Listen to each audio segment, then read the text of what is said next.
High commissioner की जो statements हैं बहुत ही, मैं चौंकाने वाली तो नहीं कहूंगा, बट बहुत ही इंटरेस्टिंग और रिवीलिंग है, बहुत कुछ दर्शाती हैं।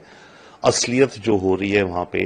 कनाडियन सरकार की as well as Khalistani community को लेकर भी करीब 10,000 ऐसे लोग हैं जो खालिस्तानी कट्टर सपोर्टर्स हैं। नंबर बहुत कम है, अगर देखें तो 8 लाख जो टोटल हैं उनमें से, या जो, बट फिर भी एक नंबर इंडिकेट करता है। वो कहते हैं तो बात बहुत ज्यादा समझ आती है कि वहां पे जो हमारे आम इंडियन अमेरिकन हैं और आम लोग हैं जो कि खालिस्तान को सपोर्ट नहीं करते, उनके ऊपर प्रेशर कैसे डाला जाता है, उनके ऊपर किस तरह से प्रेशर डाला जाता है गुरुद्वारा के थ्रू, ये वो, जिसके चलते ये लोग हावी हो रहे हैं। मेरे विचार से हाई कमिश्नर की जो स्टेटमेंट्स हैं बहुत ही, मैं चौंकाने वाली तो नहीं कहूंगा, बट बहुत ही इंटरेस्टिंग और रिवीलिंग है, बहुत कुछ दर्शाती हैं। असलियत जो हो रही है वहां पे कनाडियन सरकार की as well as Khalistani community को लेकर भी उन्होंने क्लियर कट अंदाजे दिए हैं कि करीब 10,000 ऐसे लोग हैं जो खालिस्तानी कट्टर सपोर्टर्स हैं।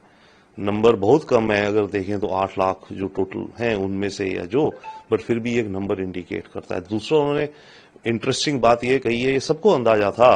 पर जब वो कहते हैं तो बात बहुत ज्यादा समझ आती है कि वहां पे जो हमारे आम इंडियन अमेरिकन हैं और आम लोग हैं जो कि खालिस्तान को सपोर्ट नहीं करते, उनके ऊपर प्रेशर कैसे डाला जाता है,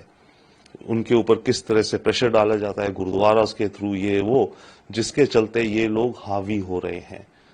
उन्होंने एक बहुत इंपॉर्टेंट बात कही। बट यस, दूसरी बात जो उन्होंने कही मेन ज्यादा, कि कैनेडियन सरकार, क्योंकि अगर कनाडा की सरकार कुछ प्रोएक्टिव और सख्त रवैया रखती और जल्दी जाग जाती, अभी भी शायद जागी नहीं है, पर जगाने की कोशिश हमारी जोर शोर से चल रही है, उन्होंने ये बताया। और उन्होंने क्लियर ये कहा कि कनाडा का जो हाल फिलहाल है इसलिए कि इन्होंने इस मुद्दे को निगलेक्ट किया और शय देते रहे अपनी लिबरल फिलॉसफी से इस तरह के अपोजिंग एलिमेंट्स को।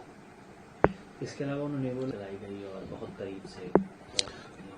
डेफिनेटली, तो ये तो कनाडा के लिए एक बहुत बड़ी शर्म की बात है कि वहां पर लॉ एंड ऑर्डर की कंट्रीज हैं सारी, ओके, अपने को वेस्टर्न डेमोक्रेसी सक्सेसफुल बताती हैं, विच इज गुड, और हैं भी,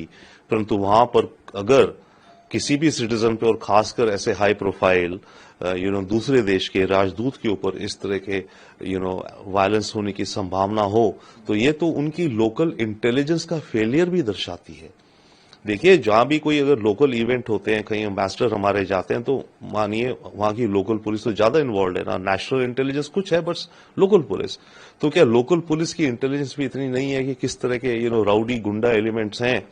जो कि इकट्ठे हो रहे हैं और जिस फंक्शन में जा रहे हैं वहां पर कुछ ऐसा हादसा हो सकता है। तो ये दर्शाता है कि कनाडा की इंटेलिजेंस फेलियर, मैं कहूंगा ग्रास रूट से लेकर के ऊपर नेशनल लेवल तक फेलियर हुई है। एम्बेसडर की, हमारे हाई कमिश्नर की इंटरव्यू से ये पता चलता है।